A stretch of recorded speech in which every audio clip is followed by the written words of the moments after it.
Tonight on Bayou Time, a horrific murder in Thibodaux. We'll have that story in detail tonight. Also, a hit and run in Terrebonne Parish, and the police need your help. Third, a man is killed in Morgan City, and one of the only bright spots in the news, some good news out of Thibodaux, an assistant DA wins a prestigious national award. It's all next on Bayou Time. Deep in the heart of the bayou, we are gathered here tonight. Now it's time for action, 'cause our lives are on the line. Tonight we'll do our very best to break through all the bureaucratic mess. The time has come tonight, 'cause it's Bayou time. Show what Louisiana's all about.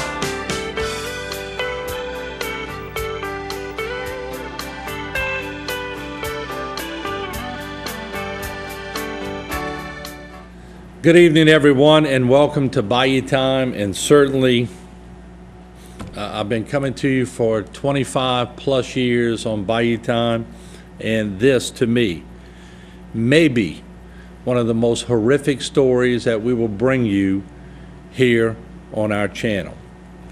And certainly today in Thibodaux, and you'll hear it on the press conference, the police chief, everyone associated with this case, the media, the public, all shaking their heads, all wondering how in the world can someone, a fellow human being, a stepfather, do this to a young child. We're going to roll in some B-roll, and then we're going to show you some of the press conference. We warn you some of this is graphic in detail, as the police chief explains, but certainly a Thibodaux man has confessed to decapitating his own disabled 7-year-old son. And I asked the chief, you'll hear it later in the press conference, what the motive was. No motive as of yet. Jeremiah Lirette is 30 years old.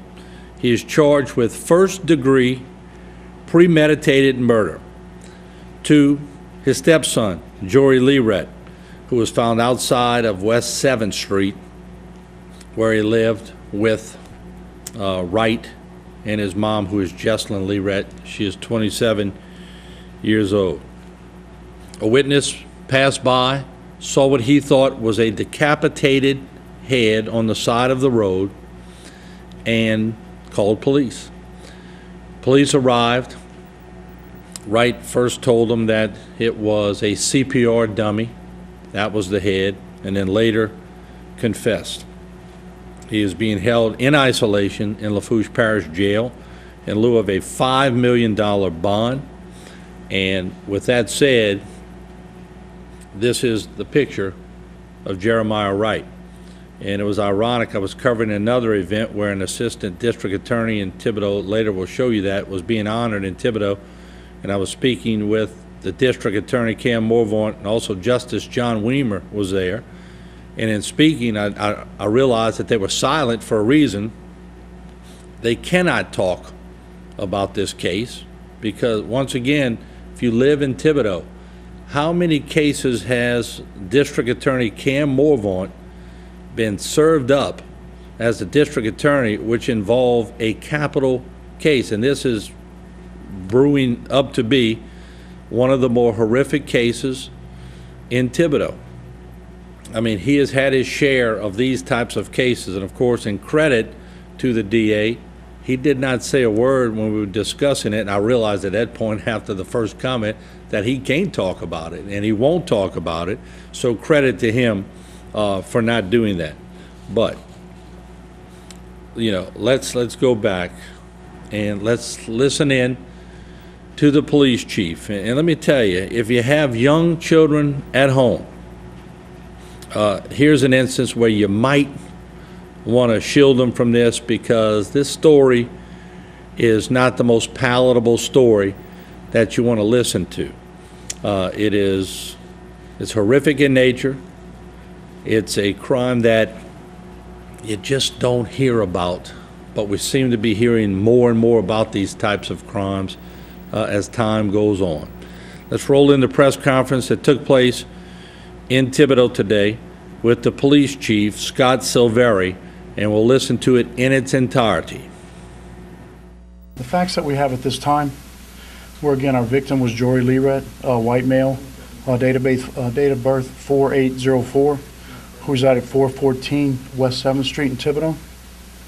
The father, who was also the suspect, is a Jeremiah Wright, same address, white male, date of birth 6/22/81. And the mother is Jesslyn Lirette, white female, date of birth 5/3/84, also at the same address. As I said earlier, the suspect is the father, Jeremiah Wright. What we know about Jeremiah at this time was he had served previously 9 years in the military, in the National Guard. He was honorably discharged in 2009. He was a graduate of Thibodaux High School, and as I said, he's resided at 414 West 7th Street until May 2011. The incident, the facts that we've been able to uncover to this point, was at approximately 12:15 yesterday. The Thibodaux Police Department was notified that a passerby was traveling down West 7th Street and saw what he thought was possibly a human head laying next to the road. The officer stopped to investigate, called in another supervisor, and who was able to confirm that they thought it was what they believed to be a human head laying on the side of the road. They encountered Mr. Wright, who was on the porch just watching the officer's actions, and it actually told the officers that it was a CPR dummy, that the head was a CPR dummy. Upon, like I said, upon further inspection, they identified that it was a human head. As the other officers got there to begin the investigation, they identified the remains of what they believed the child's body in a garbage bag laying next to the head. The detectives took Wright into custody for questioning, brought him back to the Thibodaux Police Department, and it was during the interview process that Wright confessed to having killed the child. He made it very clear that there was no one else at the time, and that he acted alone in committing the murder. We obtained an arrest warrant. Judge Mark Chasson, City Court Judge Mark Chasson, signed an arrest warrant for first-degree murder with a $5 million bond, and Wright was transported to Lafourche Parish Detention Center, where he remains today. He's scheduled to have an arraignment hearing later this afternoon. The Lafourche Parish Coroner's Office came on scene. They secured the body, the remains of Jori. They transported him to Jefferson Parish for an autopsy. The preliminary report was the cause of death was determined to be blunt force trauma to the head with extensive bleeding to the right side of the brain, decapitation and dismemberment, and the manner of death was homicide. That's currently the facts that we know at this time. As I said, Jeremiah Wright remains at the Lafourche Parish Detention Center, being held on a $5 million bond for the charge of first-degree murder. Yes, sir.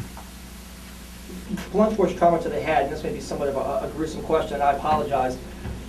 So the child was deceased when it was decapitated and dismembered? We were waiting for the final report from the coroner's office, exactly the chronology of when the blunt force occurred versus the death.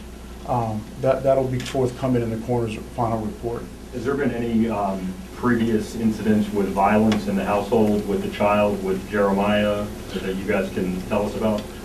We have a report last month, almost a month to the day.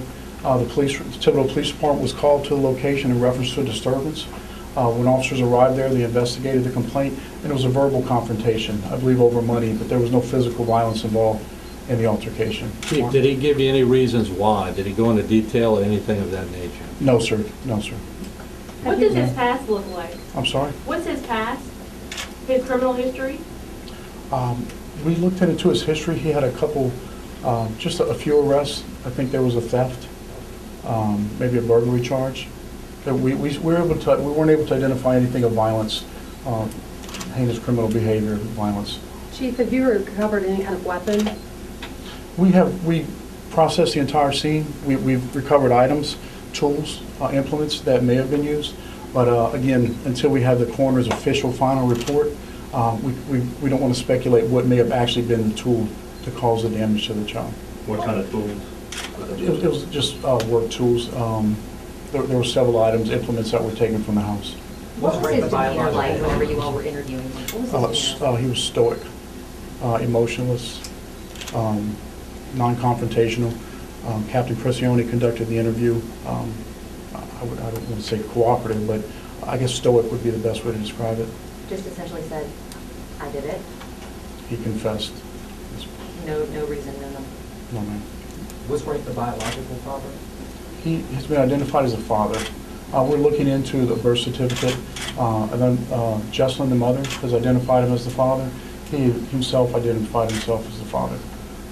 But as far as DNA testing to confirm biological, we don't have that at this point. Do you know, have you all uncovered any sort of mental illness history or any problems in Martin's? Apparently reported that he had been hearing voices.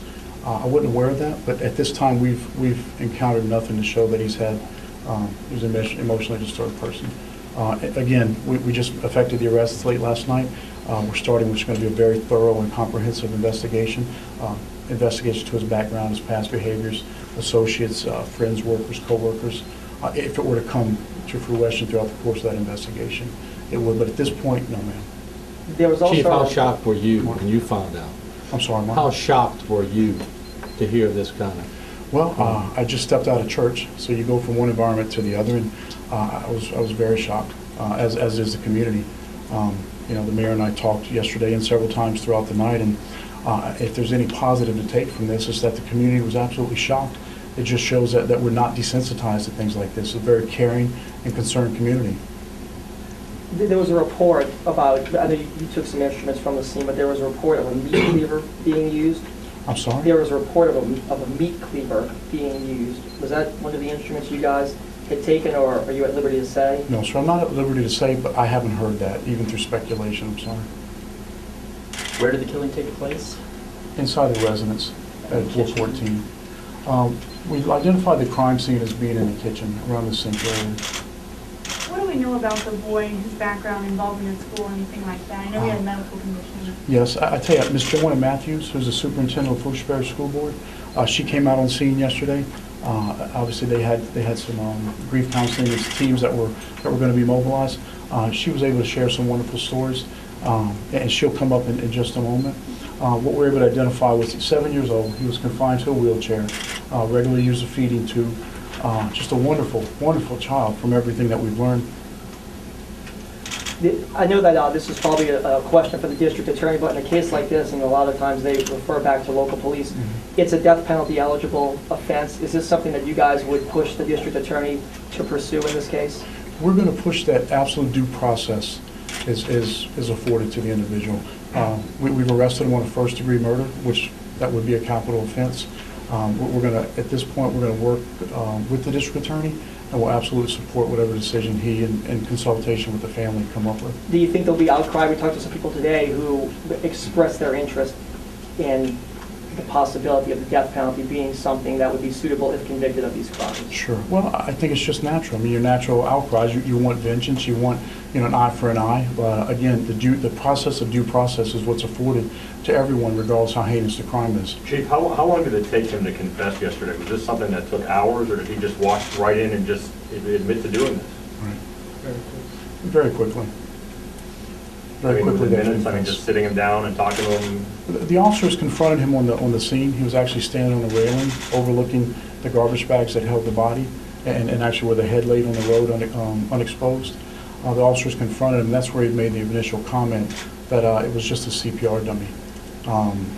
Once they took him into custody, Captain Crescione came back to the police department, advised him of his rights, and then just within a matter of probably within 30 minutes, that he confessed. And he was just standing at the house outside. He was standing, leaning over the porch railing. Did it go easily, or did he resist a lot? He was compliant. He was very stoic. Do you have any idea on the timeline yesterday, how long he was alone with Jori? He had indicated about 30 minutes. That was from his, I guess, chronology of the events. Again, when the final coroner's report comes out, we'll be able to make a better determination on the time of death. 30 minutes from the time the mom left to the time the body was found? Yes. Again, that was his recollection. We understand the sink was sent to the state police crime lab. Any idea on what you expect investigators to find once they started examining that sink, or is that just standard procedure? Standard procedure. Everything that we take in, obviously the coroners, they take possession of the body. to do the forensic investigation, and everything else crime-related. We're looking for fingerprints, blood spatter. That's just a standard procedure to go to the state police. Yes, ma'am.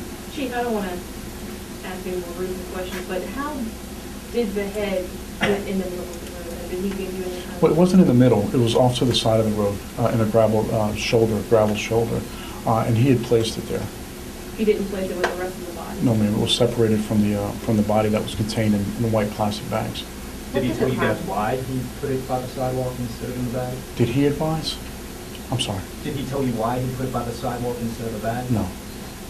What did the crime scene look like when you all went into the house? When it went inside, well, we processed the outside, obviously. When the coroner left with the child's body, the detectives obtained a search warrant. We were able to go inside, and other than the kitchen sink area, I believe he had made an attempt to clean up the crime scene.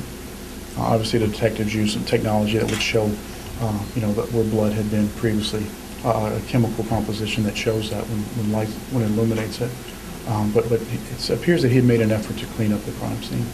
Did he clean himself up? Did he have any, I guess, blood on him or on his hands, or was he cleaned up? His hands were cleaned. We have his clothes. We'll wait on forensics for that. Is he being held with any special consideration, suicide watch? He's in isolation at the Lafourche Parish Sheriff's Office.